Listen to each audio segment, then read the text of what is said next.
Jadi sekali lagi tema khotbah pada saat ini ialah peroleh dan peliharalah hikmat. Apa hikmat itu? Hikmat dari bahasa Ibrani hokmah, bahasa Yunani Sophia, bahasa Inggris wisdom, bahasa Indonesia seringkali juga disebut kebijaksanaan. Baik hokmah, Sophia, wisdom artinya pengetahuan, dalam hal ini pengetahuan akan kebenaran. Di dalam kitab Amsal ini, hikmat seringkali juga dikatakan dengan istilah-istilah yang lain. Sering juga disebut sebagai pengertian, ilmu, pengajaran, pengetahuan.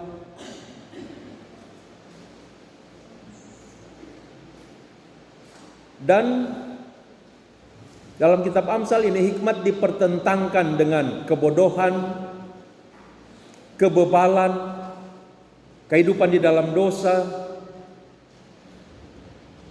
kejahatan, ketidakmengertian, dan lain-lain.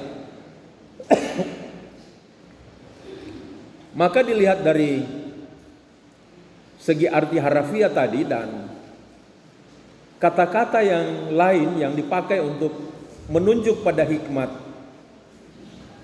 tetapi juga pada kata-kata yang merupakan pertentangan dari hikmat itu, maka kita dapat mengambil kesimpulan secara sederhana. Hikmat adalah kepandaian, kecerdasan. Dan kepandaian atau kecerdasan itu ada berbagai jenis. Ada kecerdasan intelektual yang disebut IQ, intellectual equipment. Ada kecerdasan emosional yang disebut EQ, emotional equipment. Ada kecerdasan sosial, SQ. Ada kecerdasan moral dan lain-lain sebagainya. Jadi orang kalau dia memiliki kecerdasan intelektual, ada satu lagi, kecerdasan religius. Nah, orang kalau dia punya kecerdasan intelektual berarti otaknya itu berisi banyak ilmu dan pengetahuan.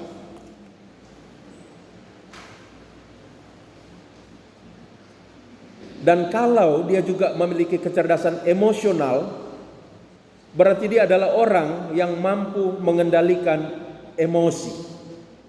Tidak mudah marah, tidak cepat emosi, tidak cepat membentak, memaki orang. Oleh karena dia sanggup mengendalikan gejolak emosi yang ada dalam dirinya, maka dia cerdas secara emosi. Kalau dia memiliki kecerdasan religius, berarti dia memiliki pengetahuan tentang ajaran-ajaran agama. Termasuk di sini adalah pengetahuan tentang ajaran-ajaran firman, ajaran-ajaran Alkitab. Kalau dia memiliki kecerdasan sosial, berarti dia pintar bergaul. Dalam kepintaran bergaul itu dia tidak pilih-pilih teman, tidak pilih-pilih orang, tidak pilih-pilih warna, tidak pilih-pilih status kaya miskin. Kalau dia memiliki kecerdasan dalam bergaul, berarti dia adalah orang yang selalu memiliki kemampuan untuk membangun hubungan dan untuk memelihara hubungan. Kalau tidak memiliki kecerdasan sosial berarti kurang mampu membangun hubungan. Malah pintar merusak hubungan. Karena apa? Secara sosial tidak cerdas. Sehingga kerjanya bukan memelihara hubungan, malah merusak-rusak hubungan. Nah, jadi ini semua yang tercakup di dalam yang namanya hikmat itu. Dia cerdas, cerdas emosi, cerdas religius, cerdas sosial, cerdas intelektual. Namun saudara-saudara, kalau kita baca di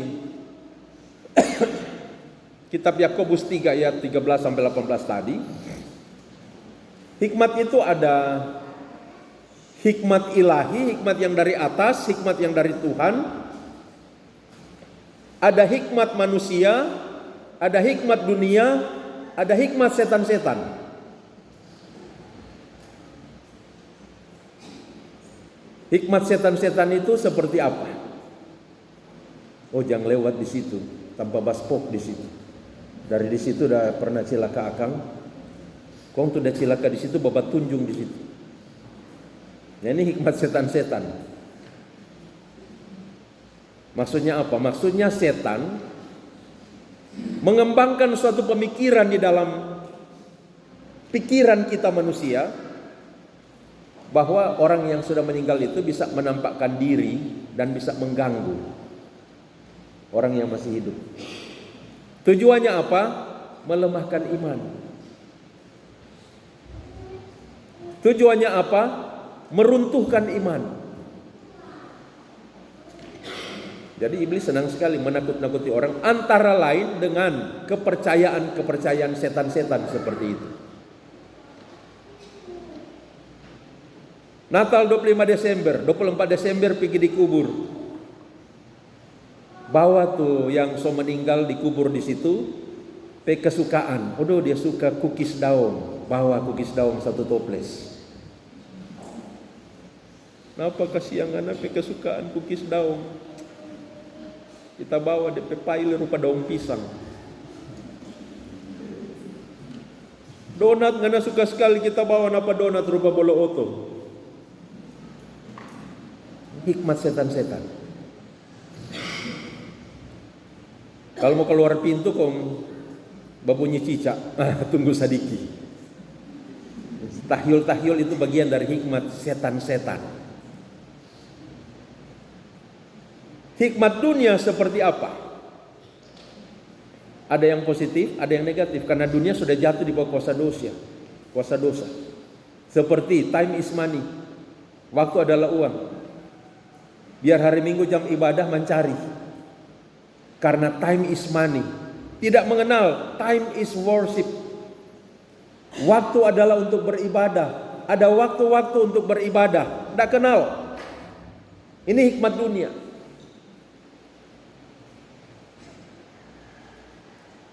Dalam bisnis tidak boleh jujur. Kalau jujur pasti kalah, bangkrut. Hikmat dunia yang bertentangan dengan hikmat Tuhan.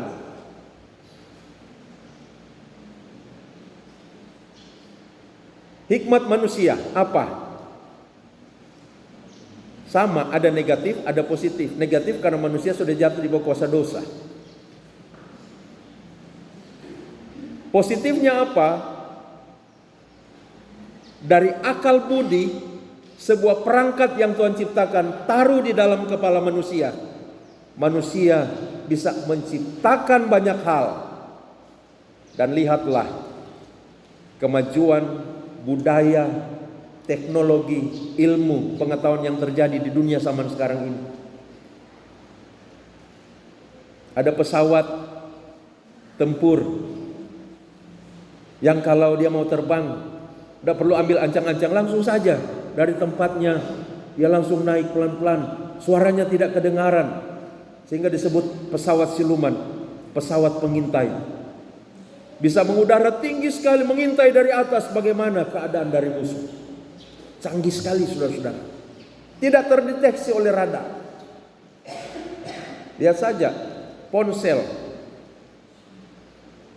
seringkali juga disebut smartphone, yang ada di tangan kita. Dulu susah sekali orang bercerita dengan orang ada di luar negeri, mesti pergi di kantor Telkom. Itu waktu saya remaja. Pergi di kantor Telkom, bayar mahal, mau interlokal. Cara nelponnya mesti putar-putar dulu, baru orang sambung, bicara, mahal bayar. Sekarang jangankan bicara, baku harga lagi lewat video call.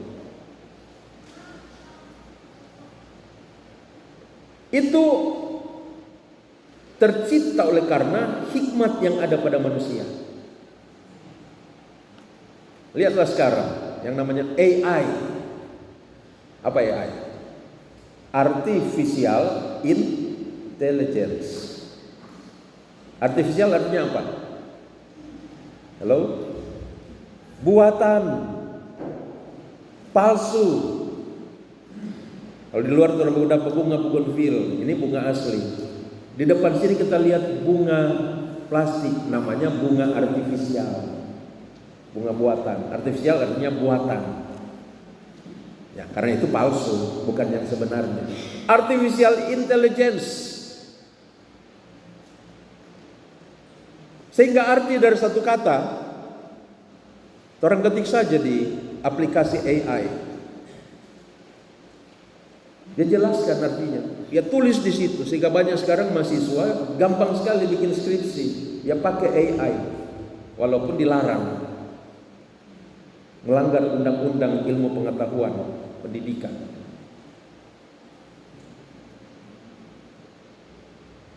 Itu adalah merupakan produk dari hikmat, kepintaran, kepandaian yang ada pada manusia. Tetapi hikmat yang paling tinggi dari semua itu, kalau orang boleh backing DP struktur, yang paling atas hikmat Tuhan. Ini hikmat yang sempurna. Dan karena itu harus menjadi dasar, harus menafasi semua hikmat yang ada di dalam dunia ini, harus menafasi manusia dalam mencari hikmat dan dalam hidup di dalam hikmat. Hikmat Tuhan.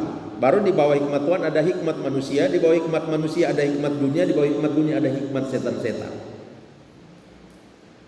Paling sempurna yang di atas hikmat Tuhan. Nah, jadi hikmat itu adalah kecerdasan, kepintaran. Isinya apa?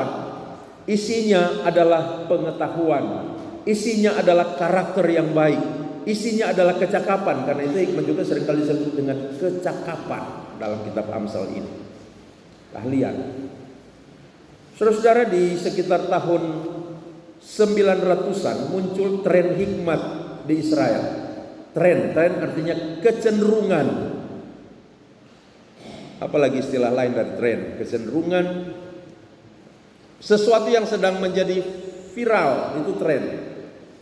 Sesuatu yang menjadi pusat perhatian manusia dunia itu tren. Yaitu tren mencari hikmat. Tren ini diawali dengan tampilnya sosok Raja Salomo yang menjadi pemimpin yang sangat pintar, cerdas, berhikmat, bijaksana. Sehingga semua masalah dia bisa selesaikan. Semua pertanyaan bisa dijawab. Kemampuannya dalam memimpin sangat piawai. Kemampuannya dalam mempengaruhi sangat piawai.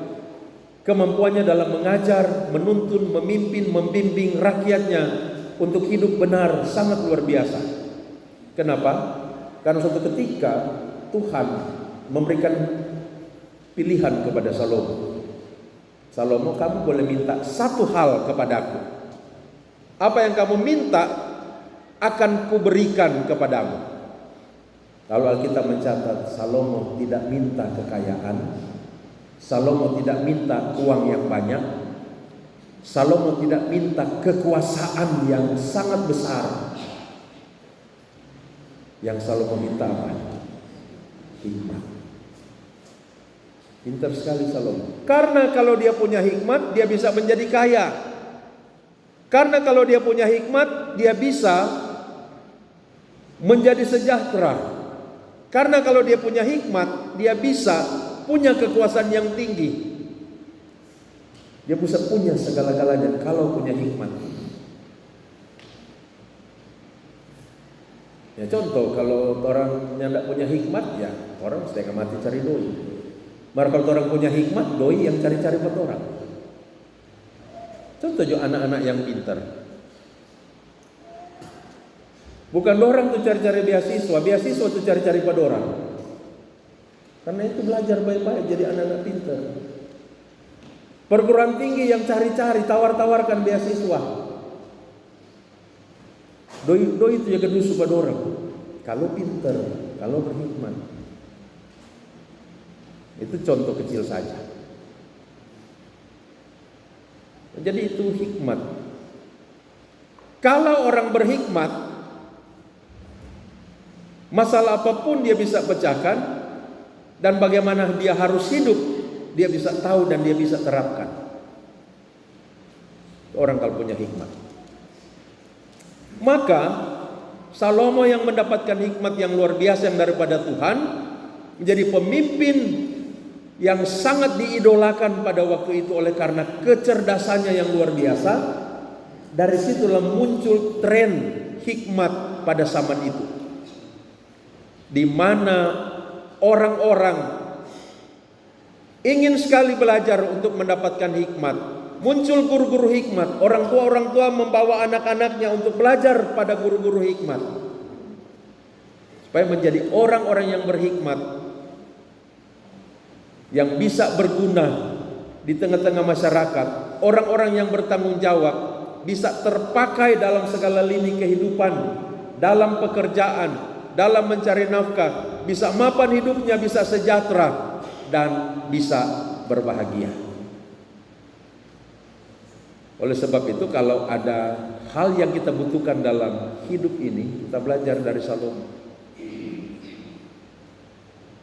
Yang paling kita butuhkan dalam hidup ini bukan uang, bukan jabatan, bukan kekuasaan, bukan istri yang cantik, suami yang ganteng, bukan.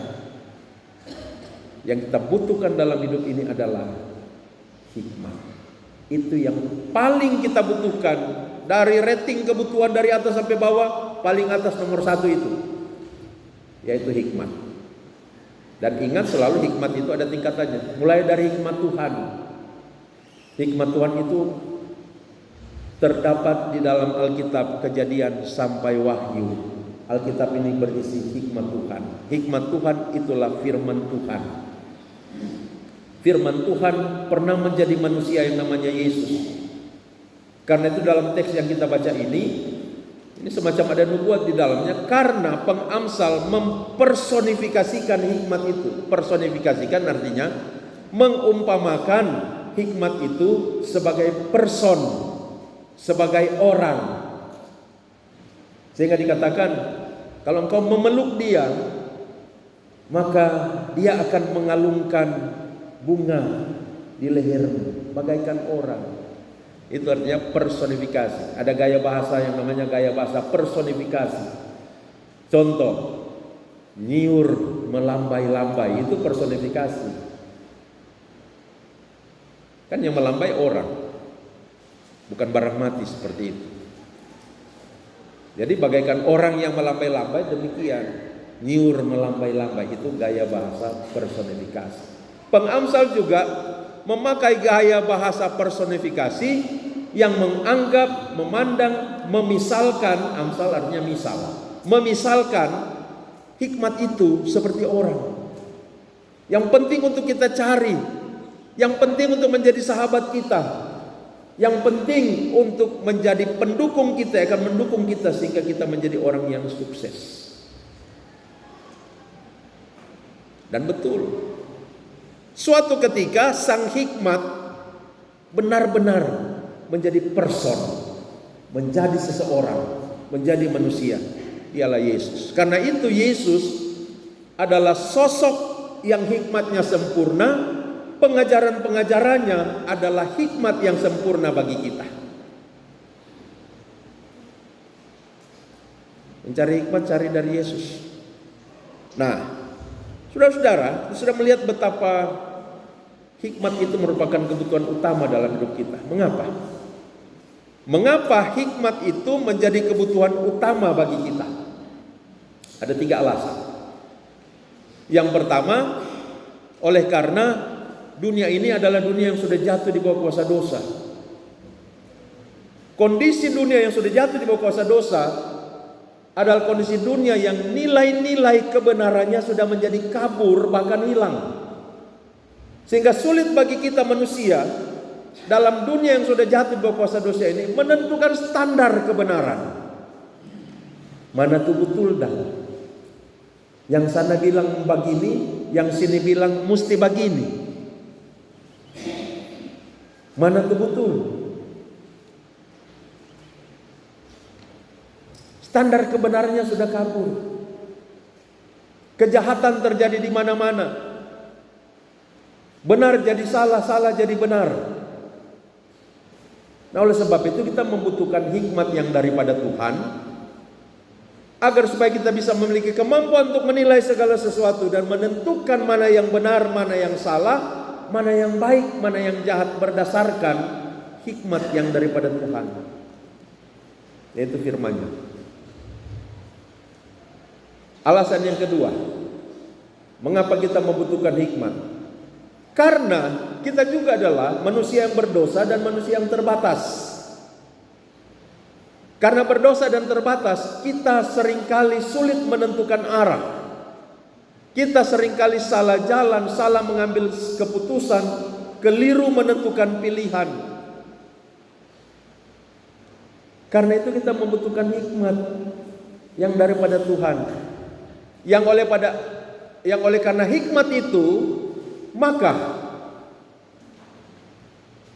kita mendapatkan petunjuk untuk ke arah mana kita berjalan, untuk melihat mana jalan yang benar, untuk mengambil keputusan yang benar, menentukan pilihan yang tepat. Butuh hikmat. Yang ketiga, terakhir, mengapa kita membutuhkan hikmat? Karena dunia ini sulit diprediksi. Karena hidup ini penuh dengan misteri, saudara-saudara. Waktu tahun 2019 pandemi COVID-19 terjadi, siapa yang pernah memprediksikannya, meramalkannya sebelumnya? Siapa yang bisa?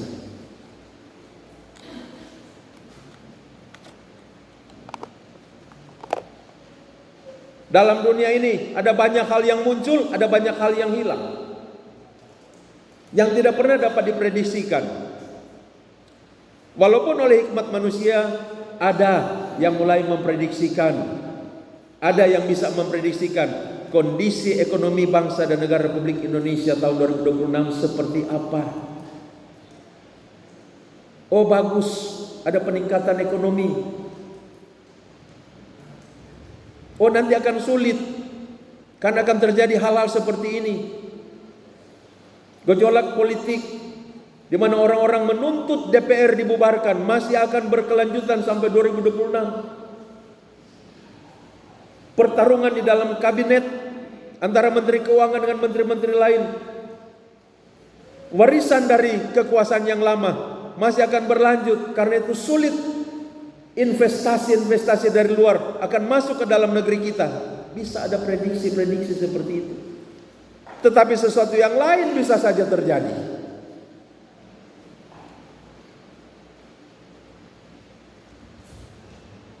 Siapa yang bisa memastikan bangsa ini akan ada terus sepanjang masa? Dulu ada yang namanya Kerajaan Majapahit, so tidak ada. Dulu ada yang namanya Kerajaan Sriwijaya, mereka kira mereka akan berjaya terus, so lamanya tidak ada. Dulu Babilonia adalah merupakan kerajaan adidaya dalam dunia ini. Wilayah kekuasaannya besar sekali, setengah dunia ini, bukan cuma setengah lebih, 2/3 dunia ini. Sekarang mana? Tidak ada lagi kerajaan Babilonia. Yunani di bawah kepemimpinan Alexander Agung sangat berkuasa. Sekarang tinggal sebuah negara kecil. Siapa yang bisa memprediksikan Indonesia tetap ada? Kita bisa memprediksikan, dari prediksi itu melakukan proyeksi. Selalu prediksi harus disertai dengan proyeksi. Proyeksi adalah tindakan yang harus diambil dalam rangka prediksi. Oh, prediksi politik masih tidak begitu normal tahun depan. Apa yang akan kita lakukan sekarang? Prediksi ekonomi tahun depan masih tidak akan bagus. Maka apa yang kita akan lakukan sekarang? supaya pembangunan gedung gereja ini bisa berkelanjutan dan bisa selesai. Itu namanya proyeksi, saudara-saudara. Maka harus memproyeksikan yang baik agar supaya prediksi yang positif dapat terwujud. Tetapi meskipun demikian, hidup ini, dunia ini tetap masih misteri. Karena itu kita membutuhkan hikmat supaya kita punya kemampuan-kemampuan antisipatif untuk memprediksi, untuk memproyeksi. Tetapi juga kalau ternyata prediksi yang kita buat tidak terwujud oleh karena ada hal yang lain yang misteri yang tak pernah diprediksi terjadi, seperti COVID itu misalnya. Hikmat memberikan kepada kita kekuatan, kemampuan untuk menghadapi hal-hal yang tak pernah kita perkirakan sebelumnya yang terjadi dalam hidup kita. Maka kita membutuhkan hikmat, saudara-saudara. Sini kita dapat melihat pentingnya hikmat itu. Karena hikmat itu membuat kita menjadi orang yang bijaksana, orang yang pintar, orang yang cerdas, yang bisa membedakan mana yang baik, mana yang jahat, dan memilih yang baik, yang bisa membedakan mana yang benar, mana yang salah, memilih yang benar, yang bisa memberikan kemampuan kepada kita untuk merancang masa depan, yang bisa memberikan kepada kita kecakapan untuk melakukan hal-hal yang harus kita lakukan. Karena itu pengamsal dalam teks bacaan kita mengamanatkan supaya kita menjadi orang-orang yang mencintai hikmat, yang mencari hikmat, yang mengejar hikmat. Di mana kita mencari hikmat? Yang pertama, mencarinya dari Alkitab, karena saya sudah katakan tadi, Alkitab, Kejadian sampai Wahyu berisi hikmat Tuhan. Cari di Alkitab, baca Alkitab, pelajari Alkitab. Maka yang kedua, cari di gereja, cari dalam ibadah-ibadah, melalui pengajaran-pengajaran hikmat, pengajaran-pengajaran firman. Yang ketiga, cari di sekolah-sekolah, melalui pendidikan, pengajaran ilmu pengetahuan oleh guru-guru, di perguruan-perguruan tinggi, oleh para dosen, supaya tambah ilmumu, tambah pengetahuanmu, makin hari makin berhikmat. Akan tetapi sekali lagi yang perlu ditekankan, semua ilmu pengetahuan yang didapat harus didasarkan, dijalankan, dipahami dari perspektif hikmat ilahi, yaitu apa tadi? Firman. Kalau tidak, bayangkan seorang pintar ahli kimia yang mampu merakit dan membuat bom, tetapi dia tidak takut akan Tuhan. Apa yang akan terjadi? Yang akan terjadi yaitu tahun 45 bom atom dijatuhkan di Hiroshima dan Nagasaki. Ribuan orang tewas. Yang terjadi yaitu Adolf Hitler jadi penguasa yang pintar sekali dan melakukan genosida, pembunuhan, penghapusan etnis Yahudi. Tapi ternyata masih ada ratusan orang Yahudi yang tertinggal. Dia bunuh lewat peristiwa yang dalam sejarah dikenal dengan Holocaust. Dan juta orang Yahudi dibunuh oleh Hitler di kamp konsentrasi. Saking pintarnya, tapi tidak takut Tuhan.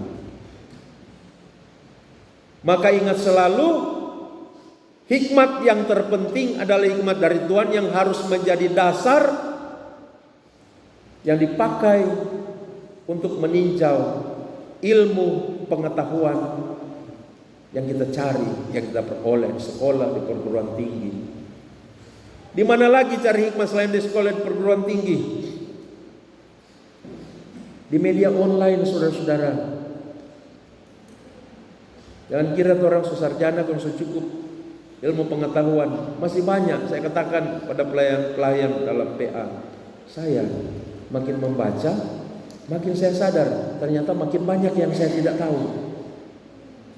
Makin tambah pintar, makin merasa bodoh. Karena itu puji Tuhan, melalui hikmat manusia muncul teknologi informasi komunikasi, IT, information technology, sehingga orang boleh lihat berbagai macam informasi, pelajaran, pengajaran lewat media online. Jangan cuma pakai game melulu. Jangan cuma baca chat, baku-baku komentar war-war. Ini alat yang sangat berguna yang Tuhan berikan kepada kita. Tetapi sekaligus mengandung tantangan yang luar biasa. Cari lewat media online. Di mana lagi mencari hikmat?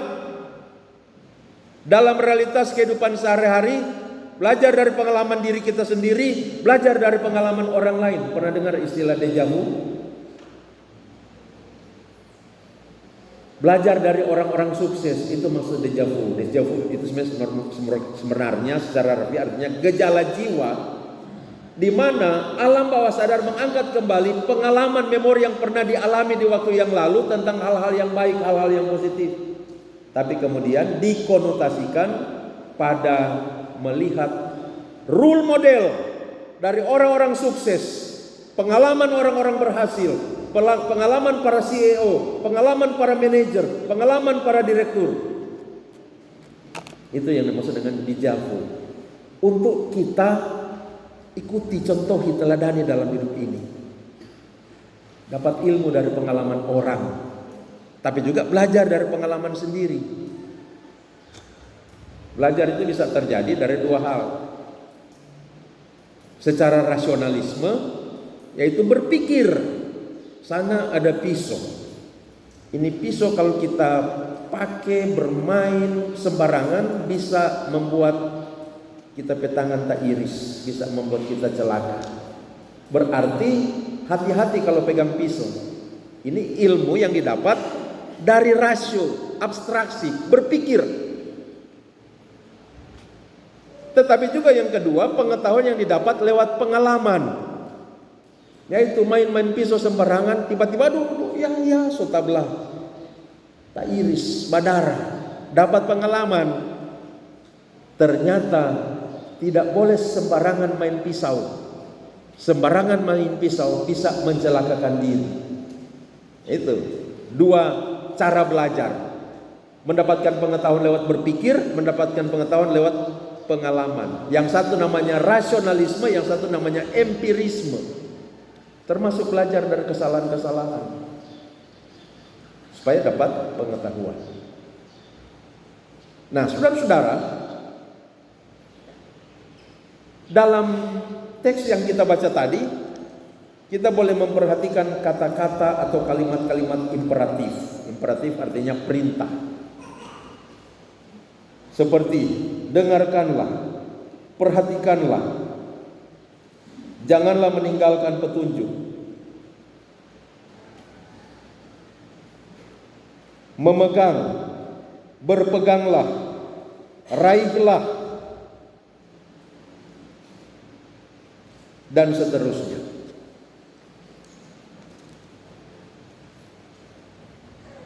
Carilah pengertian, dan seterusnya. Dari semua kata-kata dan kalimat-kalimat imperatif itu dapat disimpulkan cara untuk memperoleh dan memelihara hikmat adalah melalui belajar. Belajar. Jangan so tamat SMA kau kira so selesai belajar. Karena itu John Locke, seorang filsuf, mengatakan long life education, belajar seumur hidup. Belajar dari Google dan aplikasi-aplikasi lainnya. Belajar dari pengalaman. Belajar dari pengajaran-pengajaran, khotbah-khotbah, pemberitaan-pemberitaan, firman. Belajar. Jangan pernah berhenti belajar. Karena belajar adalah kunci untuk menimba hikmat, kunci untuk mendapatkan hikmat.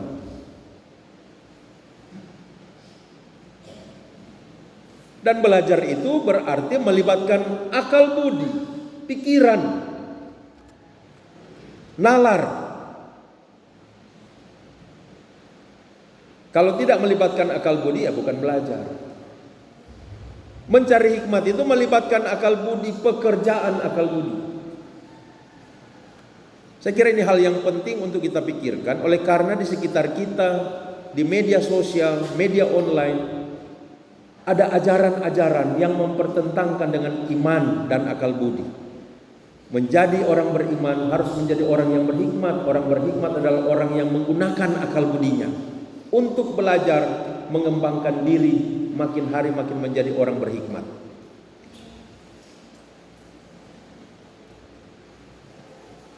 Iman tidak perlu akal budi.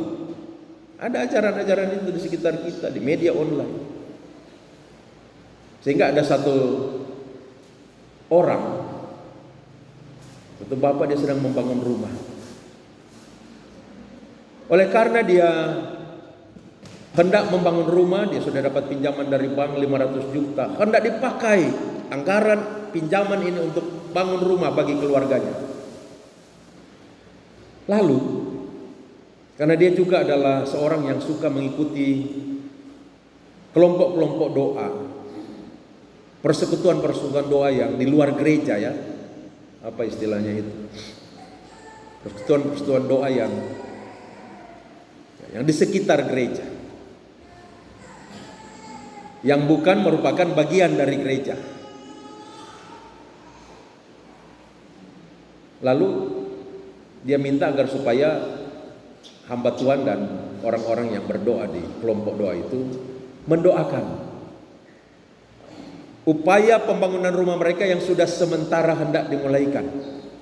Orang berdoa, deklar berdoa, kemudian hamba Tuhan di situ, ya, orang yang menamakan diri hamba Tuhan di situ mengatakan, "Bapak, apakah dalam membangun rumahmu engkau membuat budget, menyusun rencana anggaran?" "Oh iya, saya mau susun rencana anggaran, budget." Kalau Anda membuat budget, menyusun rencana anggaran, berarti Anda tidak beriman, Anda tidak percaya Allah sanggup memenuhi kebutuhanmu. "Oh ya? Jadi nggak usah pakai budget."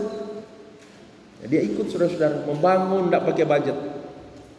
Bangun terus, beli materi, bahan dan lain sebagainya, bayar tukang dan sebagainya. Akhirnya 500 juta sudah habis, rumah baru 60%. Belum selesai, belum bisa ditinggali. Akibat apa? Akibat tidak menyusun budget, akibat tidak pakai akal budi, akibat ajaran dan seorang hamba Tuhan yang mengajarkan iman tidak membutuhkan akal budi. Iman bertentangan dengan akal budi. Contoh lain, kalau sakit tidak usah pipa dokter. Berdoa dan percaya, mujizat pasti terjadi, kesembuhan pasti terjadi. Saudara-saudara, banyak orang berdoa, yakin, percaya, bukan kita menganggap enteng iman percaya kepada Tuhan yang sanggup memberikan kesembuhan, bukan.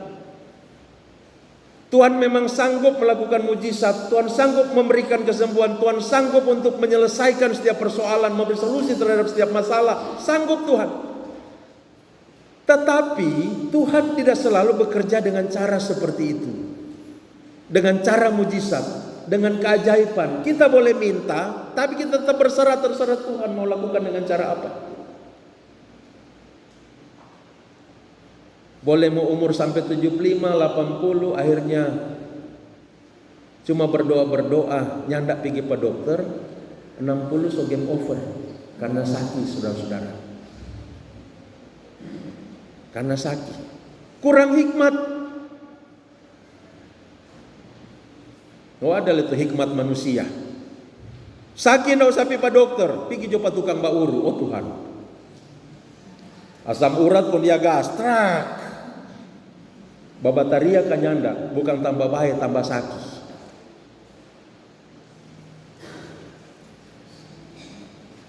Tahu-tahu asam urat mau pergi bau. Karena hikmat manusia. Ada hikmat manusia yang positif. Bapak minum obat secara rutin supaya baik. Manusia yang lain yang negatif bilang kalau minum obat rusak ginjal. Jangan minum obat, minum juga tuh yang alami. Daun-daun dan lain-lain sebagainya. Ada penyakit gula, minum daun Afrika Pak Pendeta. Saya bilang oke, daun Afrika bagus. bisa jadi obat herbal. Tapi Anda tahu takarannya. Jangan sampai kita minum tapi gula turun jadi rendah, habis kita. Jangan sampai kita minum kok nyanda dia turun bagus. Kalau obat dokter so ada takarannya. Lebih baik ikut joto obat dokter. Nyanda betul itu bilang merusak ginjal. Karena justru ketika nyanda minum obat, gula naik turun, darah naik turun, ginjal rusak. Minum obat secara rutin, jangan ada bolong. Kalau dokter bilang tiap hari minum amlodipin, minum. Jangan pikir sudah kok sobai berhenti jo minum. Itu tuh bikin hancur ginjal. Darah naik turun. Darah harus stabil, gula harus stabil supaya ginjal stabil, aman. Itu hikmat manusia, saudara-saudara. Ada yang positif, ada yang negatif. Jadi ada orang-orang yang menganggap iman dan akal budi itu bertentangan. Nah, bagian juga dari hal ini, ada yang menganggap iman itu seperti jimat, pokos-pokos. Karena apa? Sakit, masalah, berdoa minta kepada Tuhan, sambil percaya, klaim dalam nama Yesus, aku sembuh, pasti sembuh. Loh Pak Pendeta nggak sembuh ini? Oh, imanmu kurang. Iman harus besar supaya mujizat terjadi. Saudara setuju itu? Iman besar supaya mujizat terjadi? Halo? Setuju? Setuju. Saudara, kalau kita baca Alkitab, mencari pengertian dari Alkitab, mujizat terjadi, bahkan tak perlu ada iman. Saya mau tanya, waktu Tuhan berfirman kepada Abraham dan Sarah,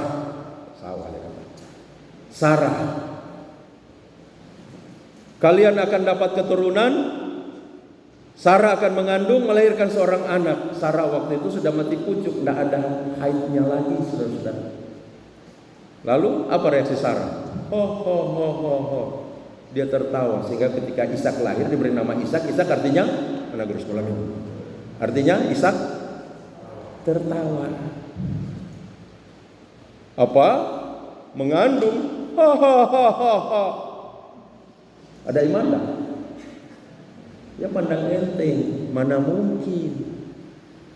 Tidak pernah dapat haid lagi, so lewat purna menstruasi. Mana mungkin mengandung? Ada iman tak? Tidak ada. Mengandung tak? Mengandung. Mujizat tak? Mujizat. Ada iman tak? Jadi mujizat boleh terjadi, tidak ada iman, saudara-saudara. Jangan percaya ajaran-ajaran itu. Kalau engkau belum sembuh, masalahmu belum terselesai, mujizat belum terjadi, berarti imanmu kecil. Orang tidak ada iman, malah mujizat terjadi. Contoh lain, Israel keluar dari tanah Mesir, bebas dari perbudakan, sampai di Laut Teberau. Tiba-tiba terdengar tentara Mesir di belakang mengejar. Oh Tuhan, bagaimana ini Musa?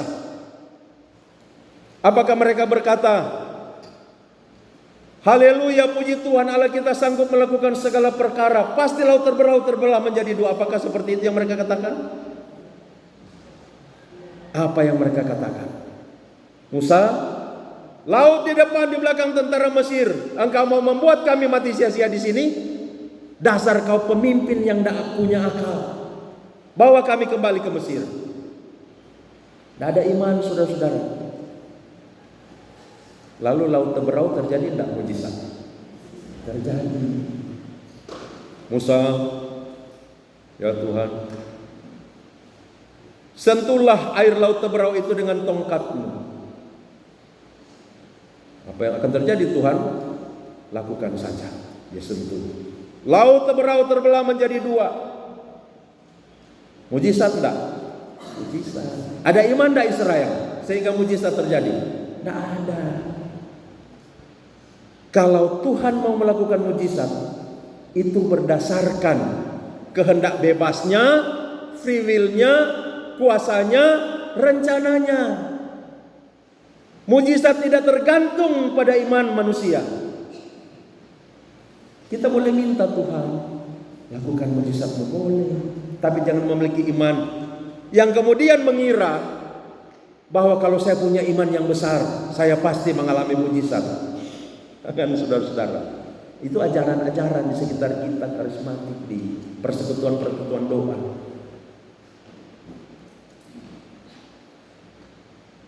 Iman dipertentangkan dengan akal budi.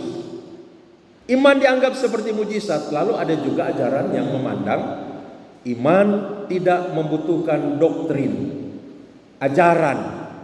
Padahal iman harus mengenal Allah. Mengenal Allah berarti belajar firman yang menulis tentang Allah, tentang karya-karyanya, tentang bagaimana manusia diselamatkan.